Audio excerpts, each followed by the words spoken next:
We're having us a shop night. Hope everyone had a good Christmas and New Year. 2022 wasn't so bad. A lot of good things to come out of it, along with struggles, but you know, that's the way life goes. Keep on going. But here's to a fresh year ahead, and hopefully we can keep bringing on the cool content for you guys and keep you interested in this old rusty junk. One more thing before we get started, just wanted to give out a big thank you to Waylon Wires Old Iron for the shout out in his latest video. Really appreciate that. A lot of his viewers have been coming over and watching my stuff, so that's awesome. If you haven't checked out his channel, be sure to go check it out. So thanks a lot, really appreciate it. We're back on the old Flathead Ford project here. A lot of you guys wanted to see more progress, so that's what we're going to make happen tonight. If you haven't seen the previous videos on this, I suggest you go watch them and get caught up. But basically where we left off, I got the seized piston out of it. When I tore this thing down, it had lots of water damage, and one piston was absolutely seized in there, but got it out with no damage or anything, no broken rings, luckily. So moving forward, I'm going to work on getting all the valve springs out of it. And I made a divider for all them, keep them in order. And then we can flip this thing upside down and pull the cam out. And then that'll allow us to get all the lifters out because they come out the other direction. Just weird, funky things about a flathead. But that's the plan for now. Get the cam, the lifters, the valve springs out of it. Then this thing will be fully stripped. And then we can start cleaning on it. Get it all prepped and ready for everything. Go through the valve guides, then of course, you know, the valve seats and everything like that, so on and so forth. But we'll go ahead and get started. As you can see, I've already got one spring out of it. That one kind of fell out of there when I was removing this valve, but just to demonstrate, if you grab a hold of it and try and pull it out, you hear it stops, and I'll show you why. If we have a look under here, it's just hitting the block because it has to come out the other direction. So we will go ahead and start removing these springs. Now, any of them where the lifter's coming up and it's sitting on a cam lobe, we'll just simply grab a hold of the cam and rotate it to where it's off of the lobe.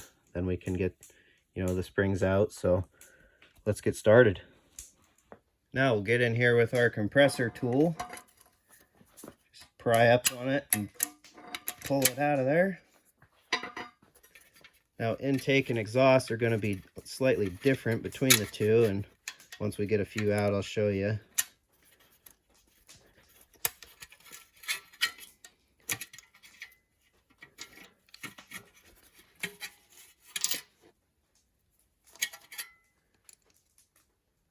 All right, they're all removed from that side. Got them all set in my little divider here. Just a simple creation. Anyhow, they alternate in styles. So if we look here, simple way to check, okay, which one's an intake valve. If you look here, that port is an intake port. So the larger ones are intake. And if you put your finger in this one, it goes down to the exhaust port. So the smaller one is exhaust. So as you can see, they alternate: exhaust, intake, intake, exhaust, exhaust, intake, intake, exhaust. So now I'll set the camera up over here and show you the difference in valve springs and the ends on each of them.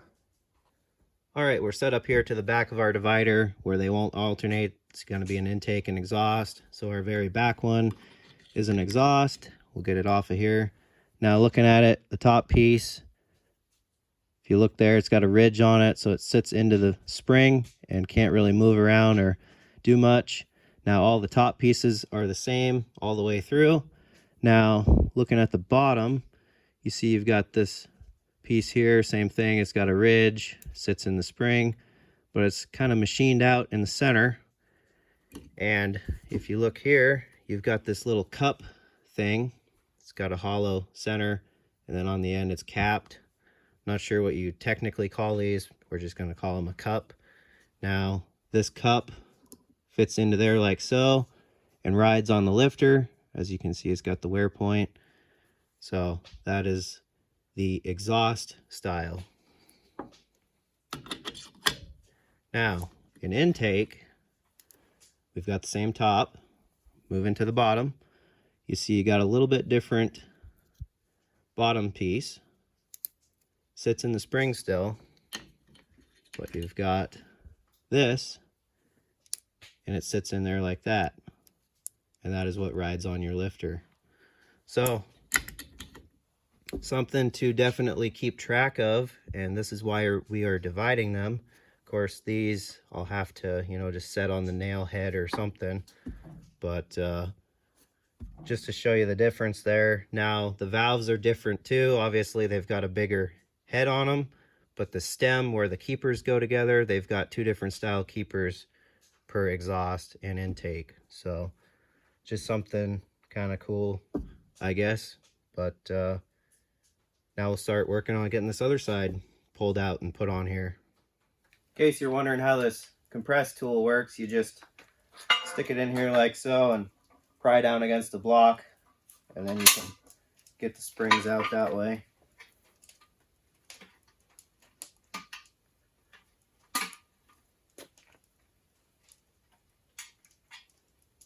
Got to be careful not to lose these little cup deals for the exhaust ones.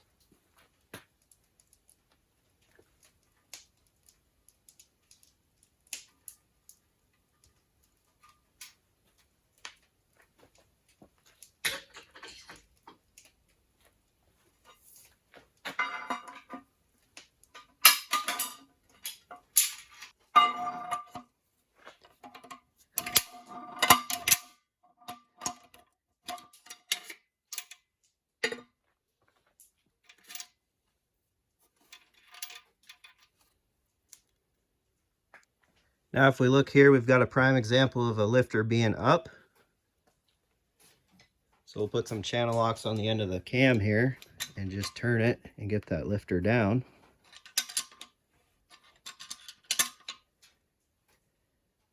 Like so.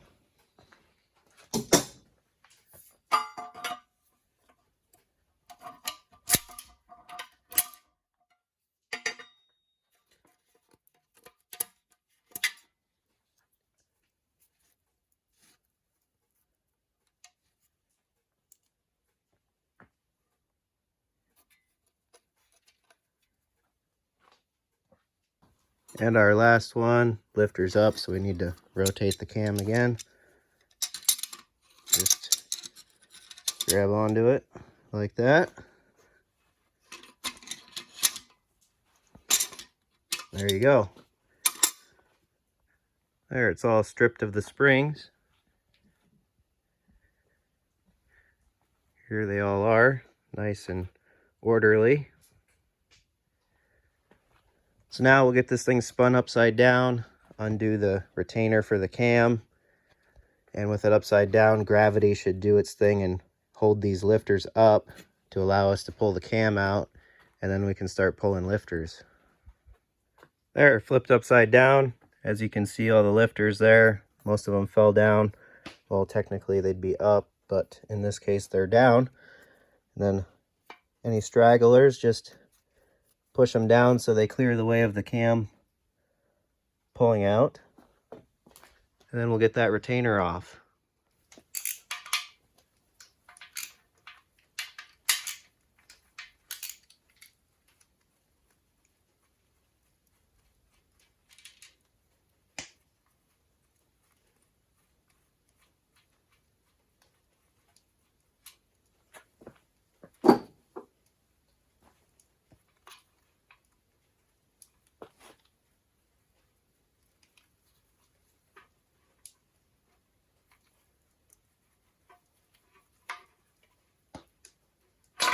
Gotta persuade it out of here.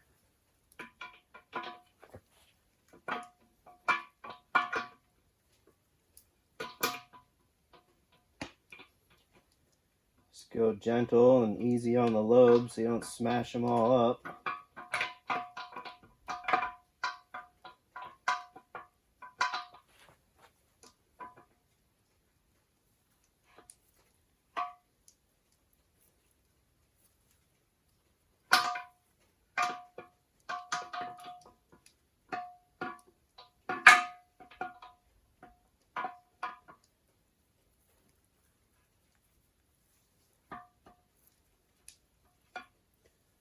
There she is.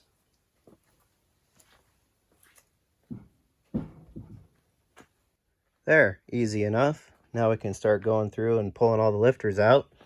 We'll have a quick peek at the cam though first. There's the retainer plate, just fits in this groove thing here and holds it in obviously. But a quick look through all the lobes here, they look pretty darn good. Now it's pretty self-explanatory when you've got a worn down lobe. As you can see, they've got a nice point to them. And when they start wearing or prematurely wearing, they'll turn into a more round shape. And therefore they don't provide enough lift on the lifter. And then you got, you know, valve problems. So just a quick look all the way through. She looks good. Now when cams start, you know, getting debris on them through the oil, or, you know, they start prematurely wearing, or they're just plumb wore out from many, many miles, they'll start breaking down on the edges of the lobes usually, and they'll actually look like they're pitted. And you can see chunks missing and whatnot from the very edge. Normally they'll be pretty darn sharp, but of course they're going to be a little sharp from machining anyway. But I don't think any of these are breaking down. We'll have to give it a more detailed look later on, but they all look pretty darn good. So much like the bearings and everything else, she's checking out to be pretty low time, or it's been rebuilt at one point. If you watch the previous videos, the rod caps had numbers on all of them all the way through, so maybe it's been apart and done up once. Of course, we're still on standard bore.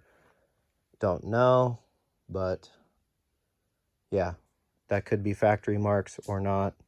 It's unknown, but so far everything through this motor looks great, except for the obvious water damage. But we'll just keep going here and get all the lifters out. We've got some more high-tech toolage going on here. Made this divider. So for all the lifters, it's gonna separate them in order as if the block was upside down like it is right now, because that's how the lifters will have to go back in. So there shouldn't be any confusion there as far as order. But we'll pull our first one out here. Looks pretty good. And we'll just stick it down in there, and then this flat part will kind of keep it from falling through, hopefully. At least that's the way I thought it out. So we'll just start getting them all out here. And then once they're all out, we'll inspect the ends of them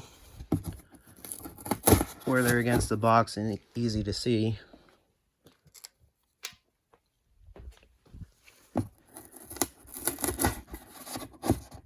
Okay, they're all out of there. We'll just wipe the ends of them clean and go through and inspect on them here real quick. Now these are solid lifters. Most of these old motors, 40s, 50s, so on and so forth, they were solid lifter setups, as opposed to a hydraulic lifter. Of course, the name, you know, pretty much tells you the difference. But a hydraulic lifter, they create a hydraulic effect with oil pressure. Therefore, once they're pressured up, they act as if they're solid like these. But I guess the industry just thought that was a better idea. I don't know if it is or not. I'm not a scientist in the wizardry of engine manufacturing or development, but common in most overhead valve setups, you'll get a hydraulic lifter that'll collapse, and it no longer serves the purpose of acting as if it's solid in there. And of course it allows a bunch of play. You'll start getting rattly, clattery noise going on, loose valve train stuff going on, just a mess. But that's the difference.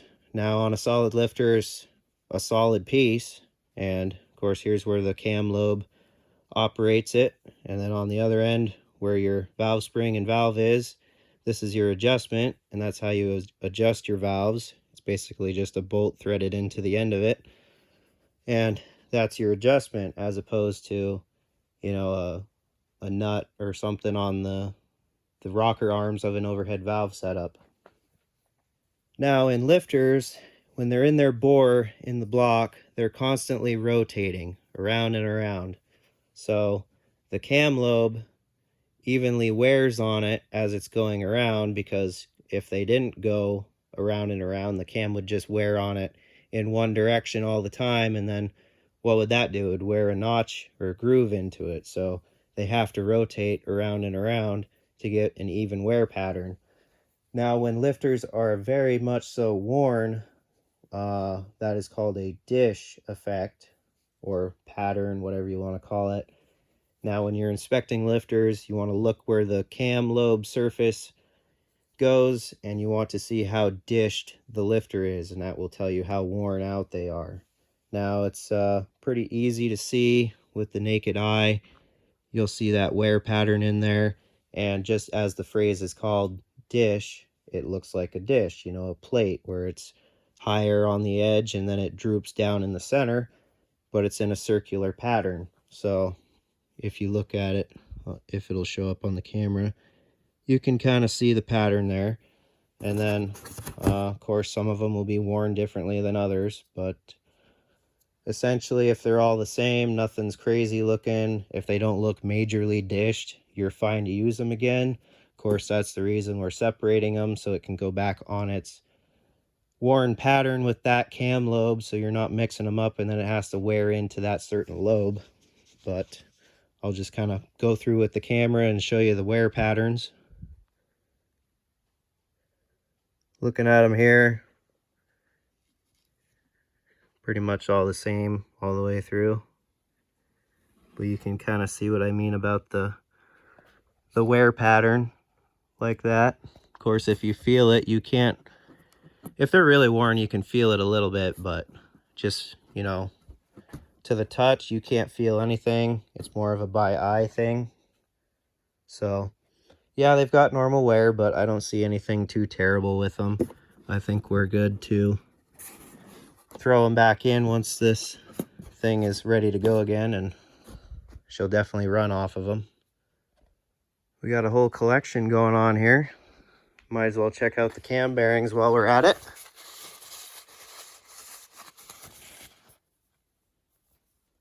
They seem pretty decent. Of course, a light would help, but from what I can see, they look good. Of course, a cam turns at half the speed of the crank does, so cam bearings usually don't wear out like main bearings and rod bearings do, because they're at a slower speed, unless you get a bunch of junk in your oil and it runs through all the oil galleries and chews your bearings up. But these, just like most cam bearings, look decent enough, so I'd say we're fine to reuse them.